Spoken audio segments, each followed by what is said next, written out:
Hey everyone, and welcome to the channel. So in front of us is the 2023 BMW M4 Competition Convertible xDrive, finished off in David Gray Metallic. We'll also cover the MSRP once we go over all the specs and features and get this highly performance-oriented convertible out on the road. So let's start off with what powers the M4. Underneath the hood, this has the 3-liter inline 6-cylinder twin power turbo engine. It's paired with an 8-speed automatic transmission, pumping out 503 horsepower, 479 pound-feet of torque. Sent through that xDrive all-wheel drive system, it can propel this 4,300-pound coupe from 0 to 60 in 3.5 seconds with a top speed up to 174 miles an hour. As far as fuel economy goes, you're looking right around 16 miles per gallon in the city and 23 out on the highway, so not all that bad, especially for the type of vehicle that you're getting. So as we work our way to the exterior styling now, we have the massive kidney grille finished off in gloss black with plenty of cutouts to provide a lot of cooling to that engine. There's even a forward-facing camera, the M4 comp badge, parking sensors on both sides too, and this model even gets some carbon fiber goodies that you'll see in these massive air inlets. This even has more inlets on the outside there to provide a lot more aerodynamics, and the corners are finished off in gloss black. I think carbon fiber is an option, which would be cool to see, but nonetheless, it ties in very nicely. And with the grille, it actually extends into the hood, so you'll see the lines coming off of it, which make it blend in much nicer. And this model even has the adaptive laser light LEDs along with the LED DRLs and turn signals, which have a nice sleek housing to them. And as we work our way to the side, this has a staggered setup for the wheels, 19 by 9.5 and 20 by 10.5. Finished off in gloss black. This has 6-piston red calipers up front, single pistons are in the rear. There's more gloss black in the lower side skirt too, which ties in nicely with those bumper end caps. There's the M4 comp badge, which has some nice trim lines that go all the way to the rear, as well as just underneath the height of the door handle. And this even gets more carbon fiber for the mirror caps, integrated turn signal along with the camera system too. And I think it has a good look to it with the top down. Now I did the full review where you can check out with the top up versus the top down and that entire process, but with it down at the moment, I think it has a good look to it. Now for the rear, there's more gloss black, carbon fiber for the entire diffuser, quad tip dual exhaust. This has the backup camera and the third brake light there too. Let's listen to this M4 though, because this has remote start, so all you need to do is triple tap on the lock button and this will come to life. You can also triple tap on that button to shut this off if you need to, and from there we can open up the trunk. There is the button up underneath the BMW logo, however. And what I love about the convertible is, yes, it does take up the upper half here, but you can actually fold down the back seats and put in some slimmer items all the way through if you need to. So you don't have to worry about maneuvering any of your items to fold the top down very quickly. Some vehicles you have to have the divider. Here it just folds up in the upper section. So you still have a decent amount of room to fit 3 or 4 bags and some other smaller items. So it doesn't really take up too much of your trunk space, but you do get the back seats too for extra interior space or storage. So as we work our way to the interior now, we can unlock it with the door handle there, and we have the David Gray paired with the Calamani orange leather. I think it's a beautiful combo. You'll see that entire middle section there finished off in that. We have all of the window controls where there is one button to do all 4 at the same time. We have the power folding side mirrors, memory seat adjustments. You can even release the trunk, and there's a good amount of storage space in the lower section and some black leather up top. So it's a very nice door panel design. This even has the Harman Kardon sound system too. And then as we take a look at these beautiful 2-tone seats, there's the M4 badge. These are leather with the Alcantara trim and the 2-tone look, and they are automatic with the exception of the manual adjustment for the leg support. Now as we work our way to the back seats, all you need to do is push the backrest forward and the seat will automatically move the rest of the way. This model even gets the BMW colors stitched into the seatbelt there. Now, of course, with the top down, I don't have any issues with headroom at 5'10". I have plenty of legroom as well. And we even have climate adjustments for your backseat passengers along with some auxiliaries. There are 2 cup holders in the middle, and when you don't have the wind deflector installed right here, you actually have a cut through without having to fold the entire backrest down. So if you do have some people and you have some longer items, you can still gain access to the back. There's also a little bit of storage too if you need to use that.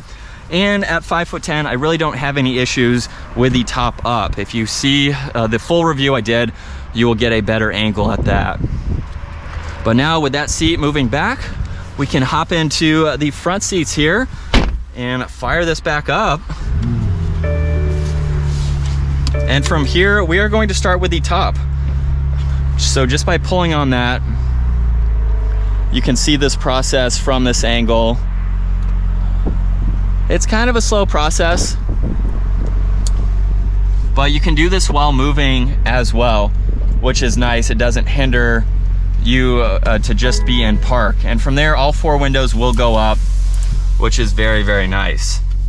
So let's go over the digital gauge cluster now, where you have fuel and miles per hour on that left side, tach and engine temperature are on the right, and then right in the middle of the tach, you can use this button over here where you can currently see some data information.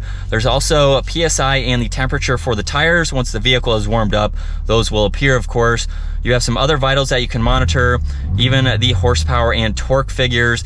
You can pull up the G-force meter, even look at the music, and then you have the different driving modes that the vehicle is currently in, so you can keep an eye on those. You can even see what gear the vehicle is in, as well as a live readout for your MPG. And then coming back to the M steering wheel, finished off in leather with more of the BMW colors. We have carbon fiber, it's even on the massive paddle shifters. Cruise control is on the left side, volume and tuning for the radio, as well as Bluetooth and voice commands are on the right side.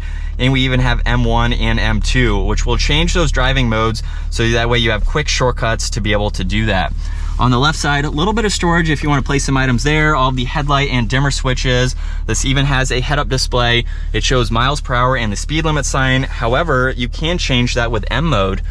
So by pushing on that, you'll see the entire gauge cluster change. You have road, sport, and track that you can go into as well.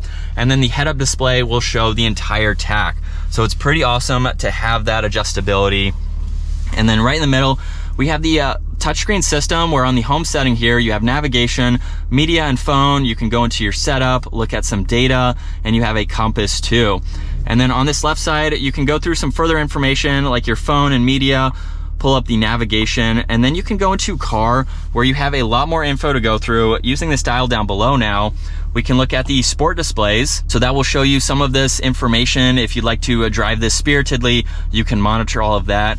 Under the M menu, this is how you can configure M1 and M2. So you can quickly go between these just to have them set up and ready to go.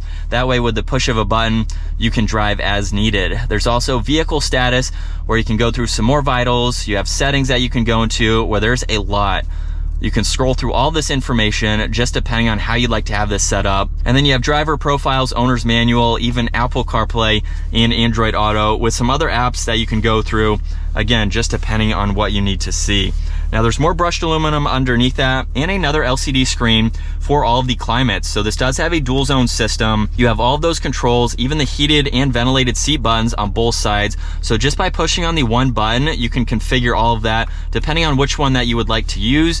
And this even has a shortcut to the intelligent safety. So all of the tech features that are available, you can set those up depending on your liking. Now underneath that, there's power and volume for the radio, all of the presets and tuning, and more carbon fiber. When I open this up, that reveals a wireless charging pad along with the BMW access card. You can use that in place of the key fob. There's a 12-volt USB and 2 cup holders. And then for the leather wrap shifter, to put this into reverse, I'll push it to the left and up. It will hold in place. You will see the backup camera along with the top-down view. You have some shortcuts that you can get to. This even has the 360 camera system, so that way you can see around the entire vehicle. The top is currently down on this graphic, and it's up at the moment in the actual car. It would be nice to see that, but I believe that it is down all the time because this is a convertible, so that's what you're going to see. Now for the car wash setting, you have that top-down view that you can easily use. This even has the automatic parking feature as well as the backup assistance, which is nice to have. And then coming back to the shifter, drive is to the right. Popping it over one more time allows you to use the paddles. And then on the back section, there's park, as well as being able to adjust how quickly or slowly the transmission shifts. It completely changes the dynamics of this car. On the left side, there's traction control, as well as a shortcut to the forward-facing camera. There's the parking sensors, the engine start-stop feature. We have the M mode that I showed, as well as a setup and even the exhaust note. And then there's the auto hold, the electronic parking brake. This even gets heated headrests, so when you do have the top down, you can still stay nice and toasty. And then right in the middle, we have a little bit of space along with the USB-C there, so that we can charge electronics. There's a little bit more space in the glove box, so you can put all that information there as needed. And we'll take one quick look with the top up now, so that way you can see with the soft top there, it still retains a nice look compared to with it down or with it up. So depending on your driving and of course the weather, I still think it has a great look either way. And as we hop back in now, let's get this out on the road. And as we downshift to second, just a mild acceleration and the quickest shifts possible. You can row through these gears. It is so much fun to drive.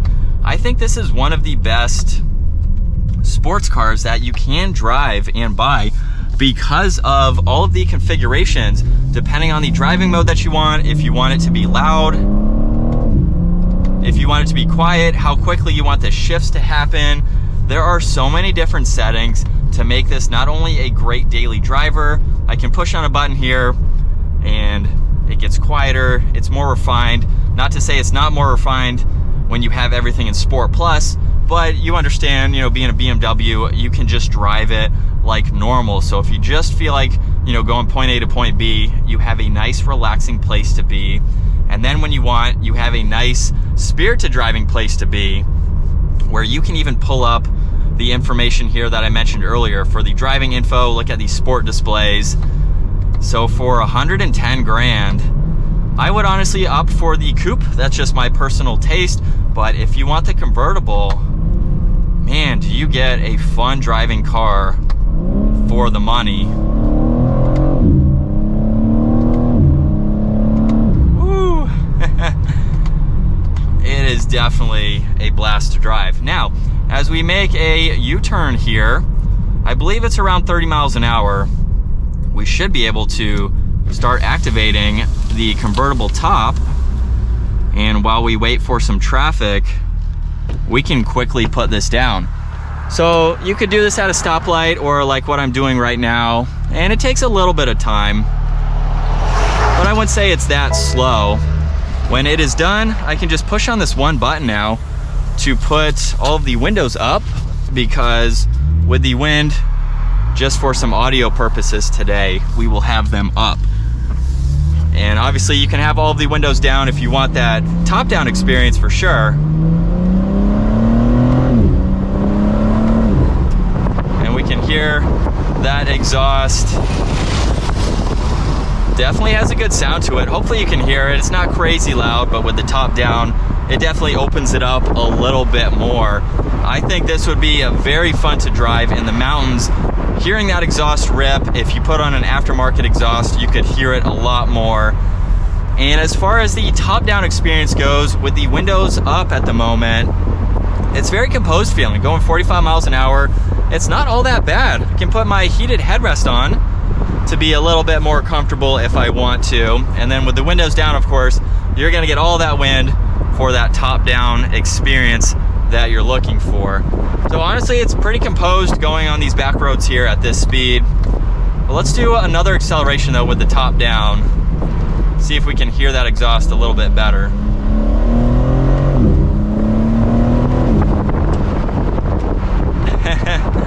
Definitely has a good sound to it. But what do you guys think?